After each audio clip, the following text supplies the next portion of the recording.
So the story goes like this. A person used to work as a secretary for a very ill-mannered manager who did not have a single skill of dealing with people. This manager used to accumulate his workload and take burdens upon his shoulders that he could not bear. So one day he called his secretary. So the secretary entered and stood in front of him. The secretary said, "Yes, how may I help, sir?" So the boss replied, "I called your phone, but you never answered." The secretary replied, "That was because I was in outer room. I'm sorry, sir." He replied, "You are always saying sorry.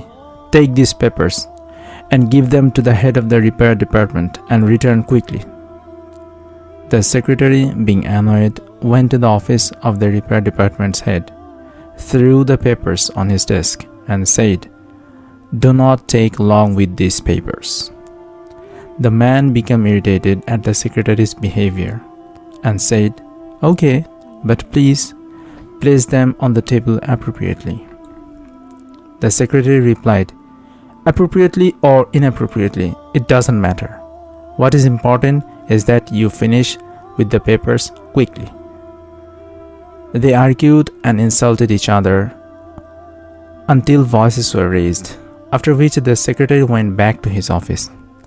After a couple of hours, one of the minor workers in the repair department went to his head and said, "I will now go to collect my children from school and return shortly." The head shouted, saying, "You go out every day." He replied, "This is what I have been doing for 10 years. This is the first time you are objecting." The head said, "You only listen when you are being told off. Go back to your office." The poor man went to his office, perplexed at this attitude, and began to call people to arrange someone to pick up his children from the school and take them home, but found nobody. The children had to stand for a long time in the sun until one of the teachers decided to take them home. When this employee returned home angry, his youngest son came to him with a toy and said, "Dad, my teacher gave this to me because I—" "Go to your mom," says the father, interrupting him and pushing him away. The child goes to his mother crying, and on his way his beautiful cat comes to him, begins to rub itself against his legs as usual.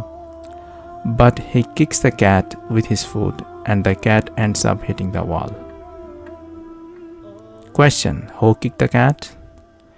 Perhaps you will smile and say, the manager. That's right, it's the manager, because he pressurized himself so much that he eventually exploded.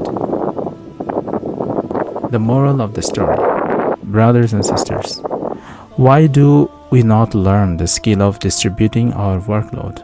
Why can't we say with courage about the tasks that we cannot perform? This is out of our hands. We aren't able to do this. Especially placing yourself under pressure may result in you behaving in a way that adversely affects people who were not part of the problem to begin with. So, be careful to not allow yourself to be pressurized by others, such that they embarrass you until you give in to their demands or make empty promises. See you in the next story. Bye.